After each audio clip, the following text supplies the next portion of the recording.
Oi pessoal, tudo bem? Vamos continuar lendo Peça e Ser Atendido. Esse livro aqui, então, canalizado por Esther e Jerry Hicks. Quem escreve, então, é esse combo de consciências que se autodenominam os Abrahams. E então, a gente estava aqui na parte do prefácio do livro, que foi escrito por Wayne Dyer. E ele que disse, então, que esse livro, ele que é autor daquele livro A Força da Intenção, ele disse que esse livro, então, ele tem uma mensagem tão impressionante que é extremamente, porém extremamente simples, que todos nós somos originários de uma fonte de amor e bem-estar. E ele diz aqui, quando ele termina aqui o prefácio, que está ali no vídeo anterior, ele diz que quando mudamos a forma de ver as coisas mudam. Então vamos ver aqui esse livro, pelo que ele está dizendo, ele promete. E vamos agora ver como é que é a apresentação que é feita pelo Jerry Hicks, que é o marido da Esther. Vamos ver o que ele diz aqui. O sol começa a derramar seus raios pela costa de Malibu, quando inicio esta breve apresentação. E o azul anil do Oceano Pacífico parece refletir o profundo prazer que sinto ao pensar na importância do que você receberá com as revelações contidas neste livro. Peça e Ser Atendido vai mostrar como qualquer coisa que pedimos nos é concedida. Também é o primeiro livro a dar uma fórmula prática e simples para nos ensinar como pedir e como receber o que desejamos ser, fazer ou ter.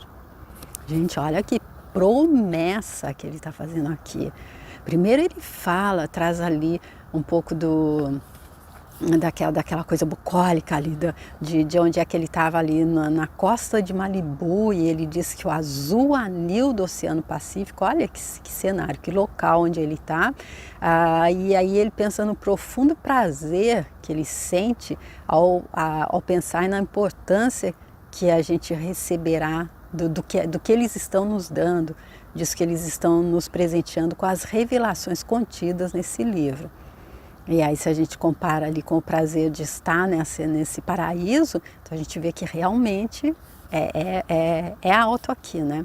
E aí ele diz, e aí ele continua dizendo que o livro, além de mostrar como qualquer coisa que a gente pedir, a gente pode conseguir, então ele vem assim confirmar a frase de Jesus Cristo mesmo, tudo que pedirdes, crendo que já receberão. Então, além de confirmar isso, ele diz então que o livro vai trazer uma fórmula. E olha, quem não gosta de uma fórmulazinha, não é, gente? Porque às vezes, ficando só na teoria, a gente tem que ficar batendo cabeça, tem que ficar lendo 500 vezes.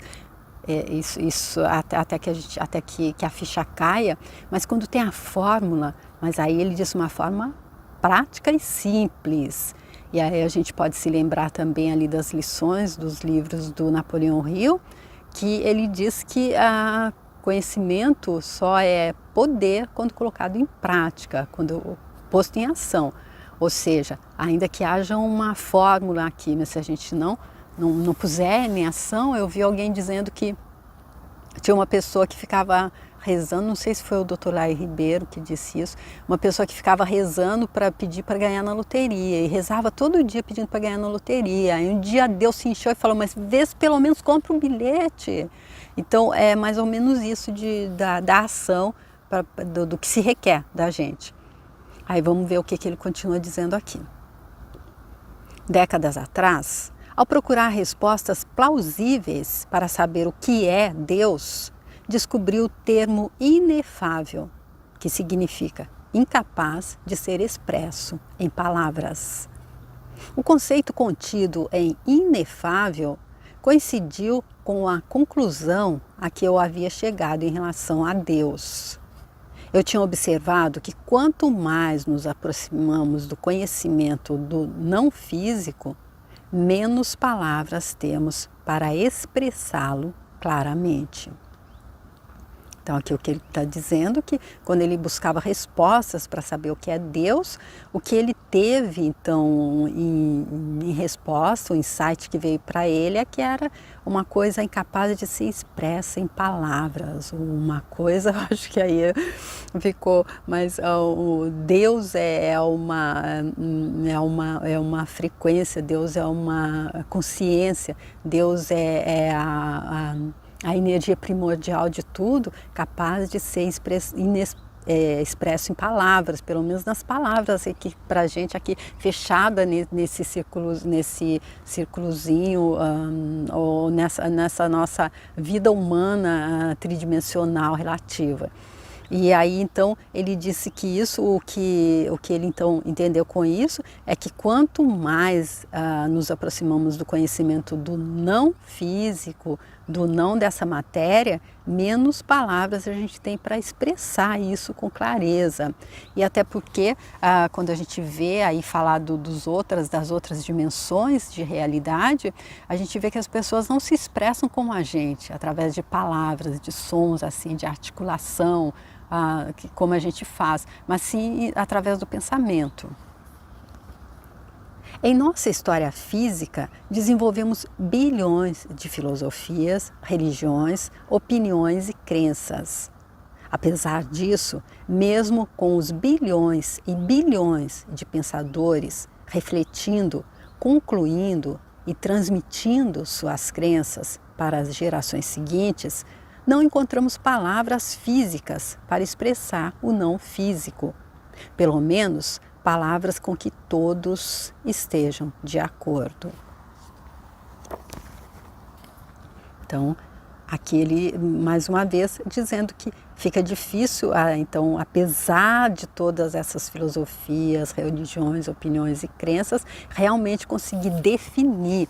E eu li, eu não sei se é no livro Kybalion, ou o livro de Mirdad, que diz disso, que nós somos, que definir Deus é uma coisa que para a gente, na nossa realidade, nós que estamos sob chave de esquecimento, nós que estamos sobre o véu do esquecimento, que é realmente uma coisa tola da nossa parte.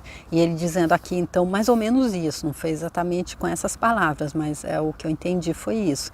E aí, então, ele confirmando aqui que pelo menos isso é difícil, se não impossível, pelo menos palavras com que todos estejam de acordo. A história conservou alguma forma de documentação registrada sobre seres humanos que se comunicaram conscientemente com a inteligência não física. Alguns foram reverenciados, outros execrados.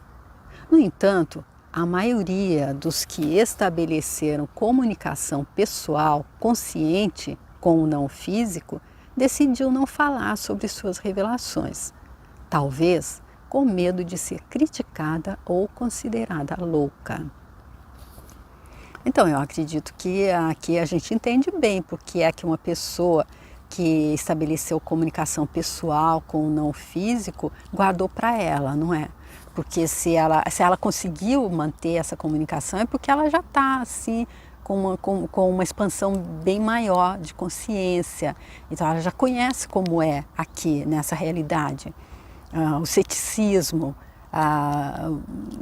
e as crenças limitantes e os dogmas que a gente segue, que nos impedem, que nos cegam para ver, para se abrir, para entender, que nos traz até um pouco de, digamos,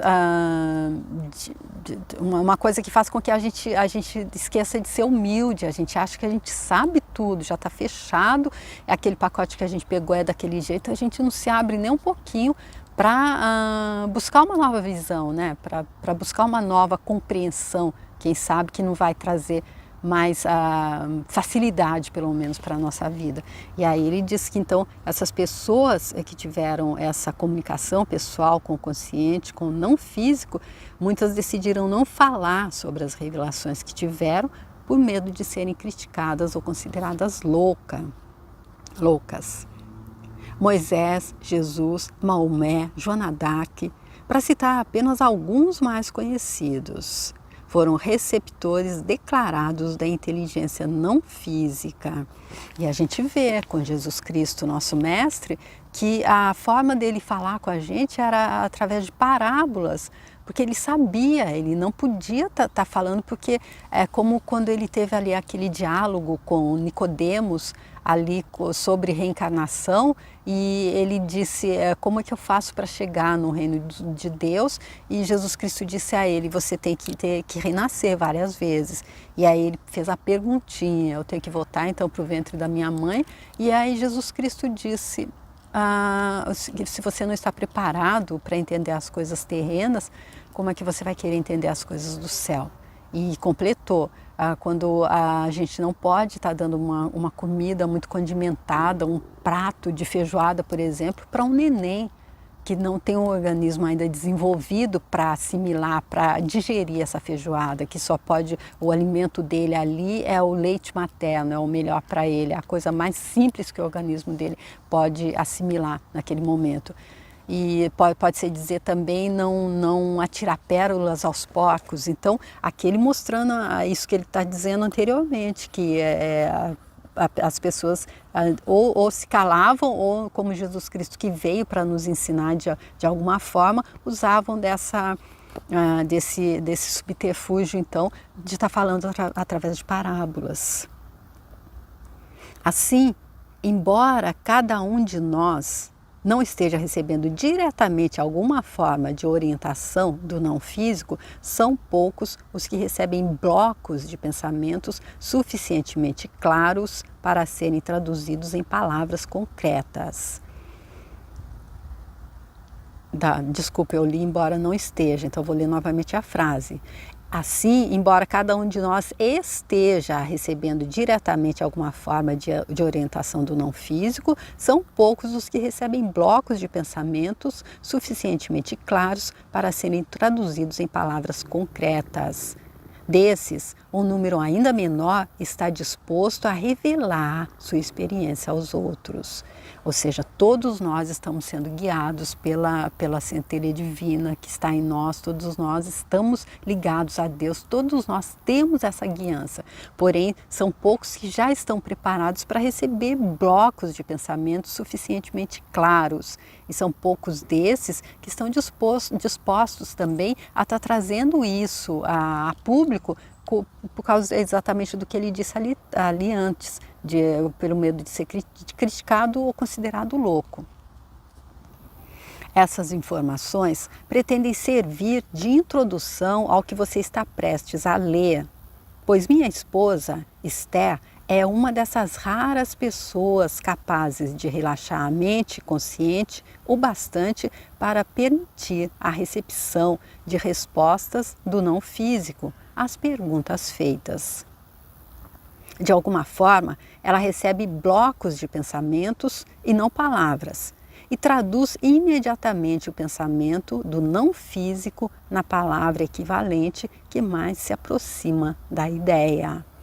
Então, aqui ele explicando que a mulher dele é uma mestre na arte da canalização, porque se o que está em cima é como que está embaixo, nós que sabemos que nós somos seres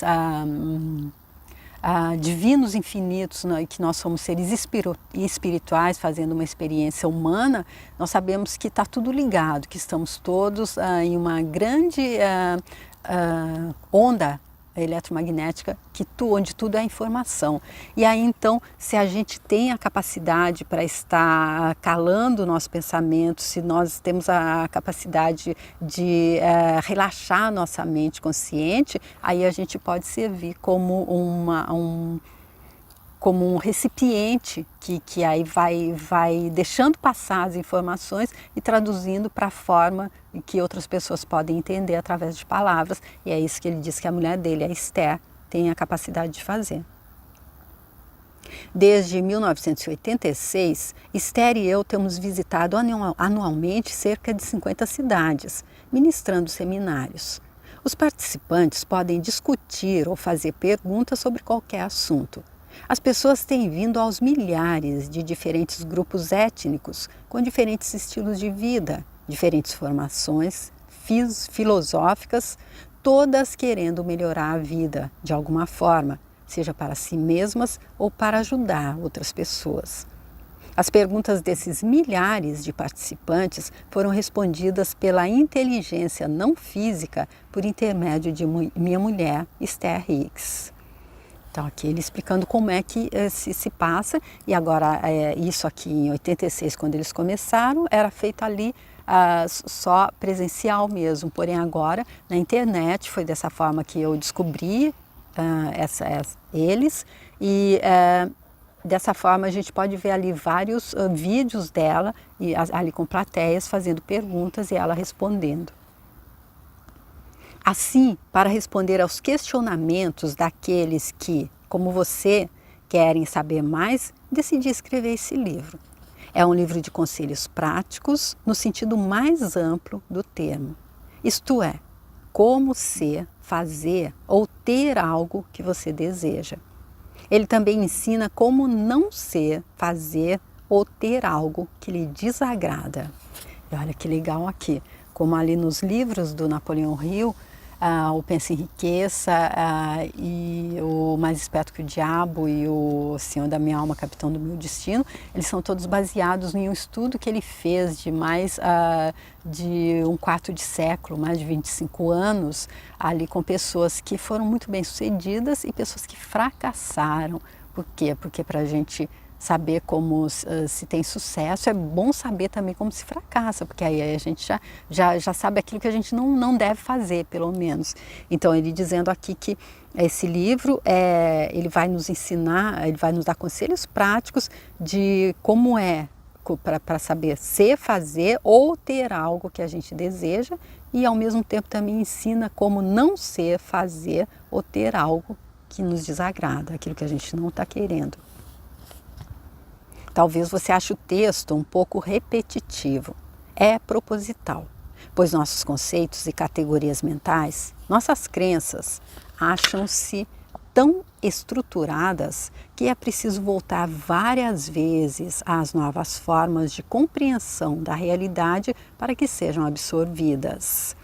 Então, aqui ele trazendo uma outra coisa ali que Napoleão Hill diz sempre nos livros dele, há que se ler com atenção e ler mais de uma vez. E a gente percebe ali nos livros do Napoleão Hill também que ele repete, e não é como aqui o Jerry Hill está dizendo, não é porque eles se esqueceram, se perderam e queriam fazer um livro mais grosso e ficam repetindo. Não, é proposital, pois os nossos conceitos e categorias mentais, as nossas crenças, elas se acham tão estruturadas, tão arraigadas ali, que é preciso voltar várias vezes às novas formas de compreensão da realidade para que sejam absorvidas, ou seja, para que a gente possa substituir ali no nosso subconsciente aquele programa que está rodando ali há tanto tempo e está criando a realidade que a gente não é aquela que a gente está buscando. E então, mas para substituir crença limitante, não é assim fácil, não é no instalar de dedos. Há que se fazer isso de forma bem consciente, para então estar conseguindo mudar essa programação. E aí é por isso que ele usa a repetição, que todo mundo diz que é uma chave, é uma forma de fazer. Se tiver curiosidade ou desejar saber logo quais são os processos práticos para obter o que deseja, não hesite em ir para a segunda parte, onde eles estão descritos. Pode mesmo começar a aplicá-los imediatamente, mas volte depois para a primeira parte ou intercale uma com a outra, pois é na primeira que se encontram os princípios que fundamentam os processos. Mas tenha certeza, você está prestes a transformar sua vida, Jerry. Gente, olha aqui, eu tô super, porque eu vou fazer direitinho. Eu sei que às vezes dá para não ser linear, mas eu vou fazer do início para o fim com esse livro, tá bom? Apesar de que o primeiro capítulo foi a contracapa, foi a capa final. Porém aqui o conteúdo eu vou fazer do jeito que está na ordem, tá bom? E aí, porque como ele está dizendo, a primeira parte é onde se encontram os princípios que fundamentam os processos. Então, se a gente vai lá nos processos práticos, mas a gente não entendeu os princípios que fundamentam eles, a gente pode estar cometendo algum engano, fazendo algo de forma que não vai trazer aquele resultado, e a gente vai dizer, outra prática que não leva a nada. Por quê? Porque a gente saltou as etapas, porque a gente passou os carros na frente dos bois. Então vamos fazer da forma correta, como está aqui, não que seja a forma correta, mas eu estou escolhendo fazer dessa forma, tá bom? E aí ele garante, tenha certeza, você está prestes a transformar a sua vida. E nada impede, se você tiver o livro, como ele está dizendo, você pode ir lá para a segunda parte, já começar a praticar, você pode ir intercalando, mas aqui com vocês eu vou fazer desse jeito, tá bom, gente? E eu fico super feliz que vocês estejam vindo comigo, espero que vocês tenham gostado dessa opção que veio para esse livro de agora, que realmente eu me deixei guiar, e foi esse livro que chegou às minhas mãos, e que os Abrahams, espero que eles estejam aí me orientando também, tá bom? Que não como com a Esther Hicks lá, que ela pega realmente os blocos de pensamentos, mas pelo menos dando assim um norte, uma direção, já que eles me mostraram esse livro para estar compartilhando aqui com vocês. Espero que vocês que já me acompanham com os livros gostem. Se vocês quiserem passar para alguém também que vocês acreditem que esteja buscando como colocar na prática, entender essa máxima, peça e será atendido, que vocês possam enviar para essa pessoa também. Se você quiser deixar sua curtida e se quiser se inscrever lá no canal, tem os outros livros que eu citei aí do Napoleão Hill, eu deixo aqui no vídeo se você quiser ver também. E tem muitos outros livros lá e outros vídeos também, tá bom? Espero que você goste e que a gente possa se encontrar para dar continuidade a esse livro. Obrigada, tchau!